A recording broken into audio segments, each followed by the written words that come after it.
아베 신조 일본 전 총리가 이번엔 군함도 중상을 받아쳐야 한다며 한국에 대한 도발에 나섰다. 23일 산케이 신문에 따르면 아베 전 총리는 전날 나가사키시 하시마 등의 일본 근대화 과정을 전시한 도쿄 소재 산업유산정보센터를 방문해 군함도 옛 주민들과 만났다. 아베 전 총리는 한국이 제2차 세계대전 당시 군함도 탄광에 강제징용된 조선인 노동자가 차별적인 대우를 받았다고 주장하는 것을 염두에 두고 이유 없는 중상을 꼭 받아쳐 일본의 강력한 산업화의 행보를 전달해 주었으면 한다고 말했다. 강제징용된 조선인 노동자가 군함도에서 차별과 학대를 당한 사실은 근거 없는 비방이라는 왜곡된 주장이다.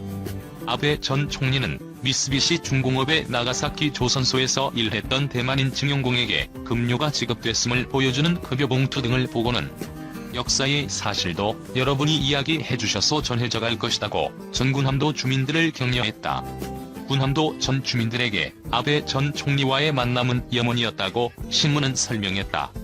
2018년 아베 전 총리와 전 주민들을 총리 관저에서 만나기로 했으나 보류된 바 있다. 일본은 지난 2015년 7월 하시마 등 조선인 강제노역시설 7곳이 포함된 자국 근대산업시설 23곳을 유네스코 세계유산으로 지정하는 대신 강제동원 사실을 변개하기로 약속했다. 당초 일본은 수많은 한국인 등이 본인 의사에 반해 동원돼 가혹한 조건 하에서 강제노역한 사실을 이해할 수 있도록 하겠다고 했으나 센터 전시에는 희생자를 추모하는 노력이 없고 역사적 사실을 완전히 왜곡하는 내용이 포함된 것으로 확인됐다. 이오리 위교부는 유네스코의 근대산업시설 23곳에 대한 세계유산 등재 취소 가능성을 검토해달라고 요청했다. 아베 전 총리는 지난달 16일 사임한 이후 거침없는 극우 행보를 드러내며 한국을 도발하고 있다. 사임한 지 사흘 만인 지난달 19일 태평양 전쟁 A급 전범이 합세된 야스쿠니 신사에서 참배했다. 이번 달 19일에도 가을 제사인 축의 예대제를 맞아 야스쿠니 신사 참배에 나섰다.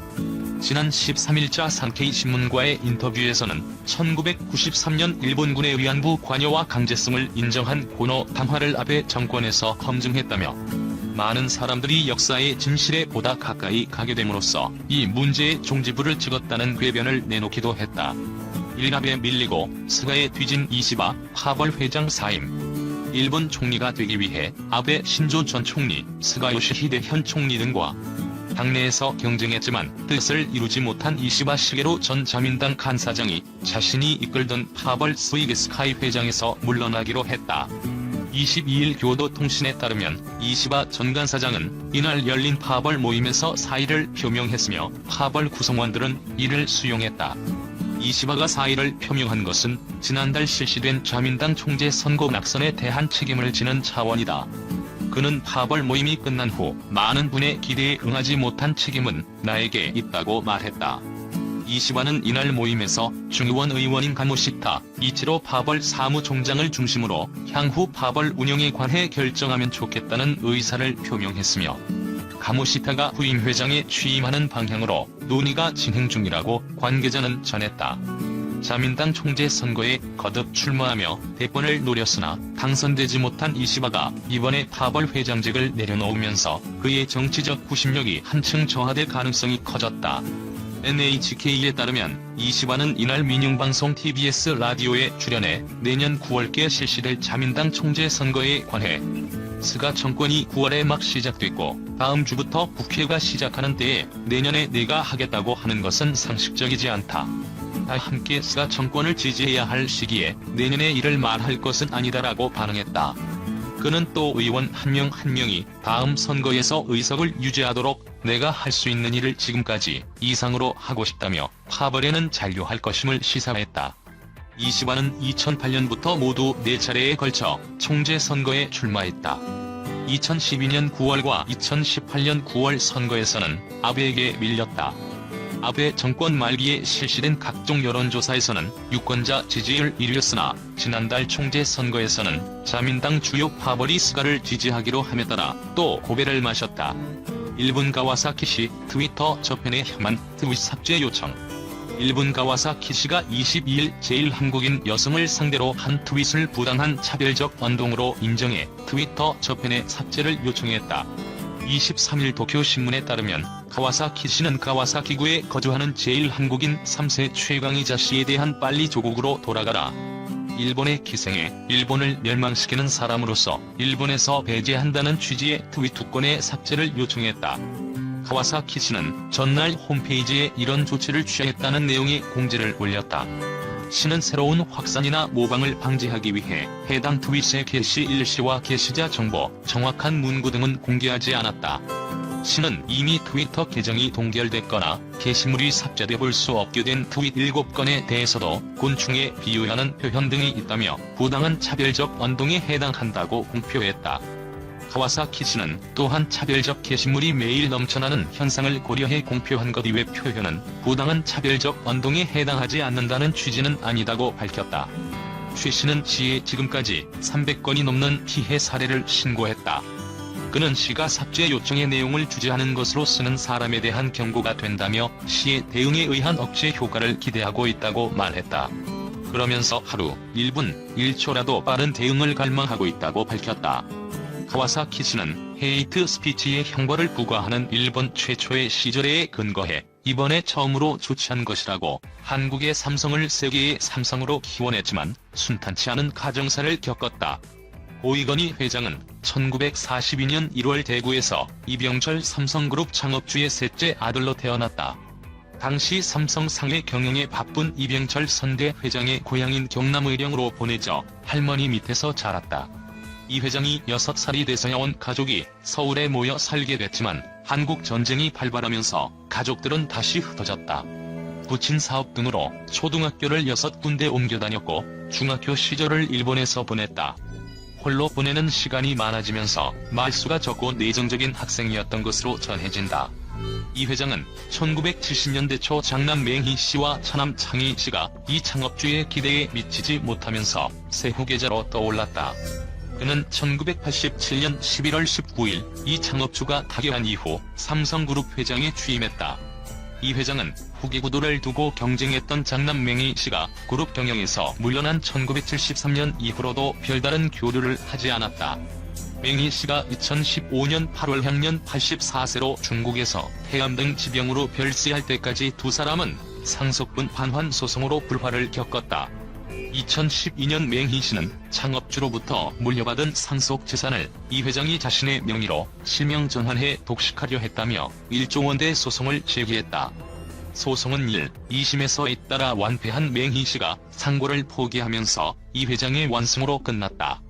그러나 형제간 소송은 이 회장의 심신을 크게 압박한 것으로 알려져 있다. 이 회장은 슬아 일남 3녀를 뒀는데 막내딸이 사망하는 비운을 겪었다. 고윤형 씨는 2005년 미국 유학 도중 사망한 것으로 알려졌다. 활달하고 아버지를 잘 따른 윤형 씨에 대한 이 회장의 사랑은 남달랐던 것으로 전해진다. 장남 이재용 삼성전자 부회장과 장녀 이부진 호텔신라 사장 모두 이혼을 하는 아픔을 겪었다. 이재용 부회장은 1998년 임창욱 대성그룹 명예회장의 장녀 세령 씨와 결혼했으나 2009년 이혼했다. 두 사람 사이에는 일남 일녀가 있다.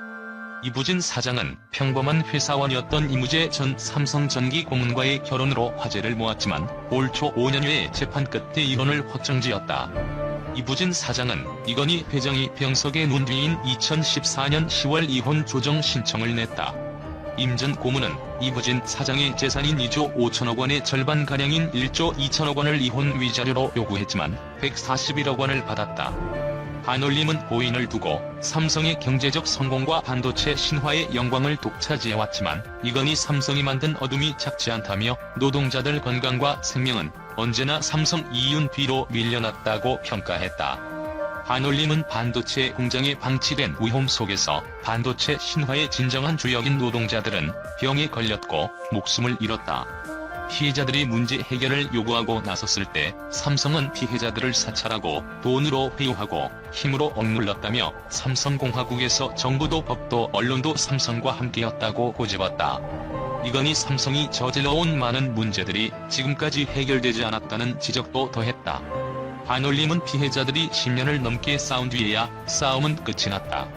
뇌물 범죄로 여론이 악화되고 총수가 위기에 처한 후에야 삼성은 물러섰다며 삼성은 직업병 피해자들을 비롯해 시민사회에 대한 불법 사찰 행위를 해결하라는 요구에 여전히 답이 없다. 2007년 불법 비자금 사태 때 처벌을 면하려 약속했던 경영사태와 비자금 사회 환원은 끝내 지켜지지 않았다. 삼성생명보험 피해자들과 철거민 등 삼성 피해자들은 여전히 문제 해결을 요구하며 싸우고 있다. 삼성의 중소기업 기술 탈취가 최근까지도 계속되고 있음이 국정감사를 통해 드러났다고 전했다. 반올림은 이어 다시는 이런 불행한 일들이 반복되지 않기를 바란다. 그러기 위해서는 법 위에 군림해왔던 삼성을 우리 사회가 더 이상 용납하지 않아야 한다며 불법 승계, 회계사기 범죄에 대한 이재용의 죄를 엄중하게 물어야 한다고 강조했다. 양대 노총도 입장을 냈다. 전국민주노동조합 총연맹은 남겨진 이재용 부회장과 삼성그룹의 몫을 강조하며 피하고 싶겠지만 이건희 회장 죽음을 계기로 환골탈퇴하기를 바란다고 밝혔다. 민주노총은 이건희 회장은 2세 승계 후 반도체, 휴대폰 사업 진출과 성공으로 삼성그룹을 자산 총액 1위 기업 그룹으로 일궈 한국 산업의 양적 성장에 기여했다는 평가를 받는다.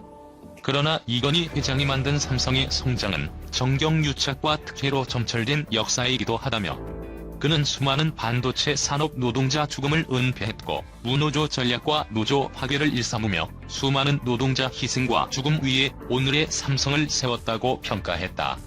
민주노총은 삼성과 이건희 회장하면 떠오르는 첫 번째 이미지는 정경유착과 정치자금 그리고 막대한 금력을 동원해 정계와 관계, 언론 등에 구축한 삼성공화국이다.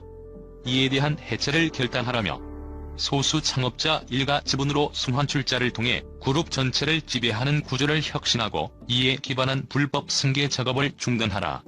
아울러 법심판을 기다리고 있는 이재용 부회장과 삼성그룹의 범죄 행위에 승복하고 대가를 치르라고 촉구했다. 또한 무노조 경영 포기를 선언했지만 아직도 진행되는 노조 파괴와 개입을 중단하고 삼성그룹의 제대로 된 노사관계가 자리 잡을 수 있도록 하라. 그리고 삼성의 노조 파괴 과정에서 희생당하고 차별당한 당사자들에게 진심으로 사죄하라며 반도체 사업장에서 벌어진 산업재해와 그 과정에서 유명을 달리한 분들에게도 마음을 담아 사죄하고 다시는 이런 끔찍한 일이 되풀이 반복되지 않도록 철저한 대책을 마련하라고 했다. 한국노동조합 총연맹은 조의를 표하며 고인의 명복을 기원한다고 전한 뒤 누구나 그러하듯 고인 생에도 공과 과가 뚜렷하다고 짚었다. 한국노총은 세계적인 기업 삼성이 빛을 내는데 정경유착과 무노조 경영, 노동자 탄압은 짙은 그늘이며 명백한 과오라며 글로벌 기업을 만들기 위한 고인 유지가 이어지기 위해 앞으로 삼성이 노동조합, 노동자들과 함께 힘을 모아 국민 사랑을 받는 기업으로 거듭나기를 기대한다고 밝혔다. 이건희 회장의 별세로 인해 아들인 이재용 삼성전자 부회장은 이제 명실공히 삼성의 총수가 됐다. 일단 이재용 부회장이 반도체를 비롯한 전자계열 2살 아래 동생인 이부진 호텔신라 대표가 호텔, 면세점 위주로 독립 경영에 나설 전망이다.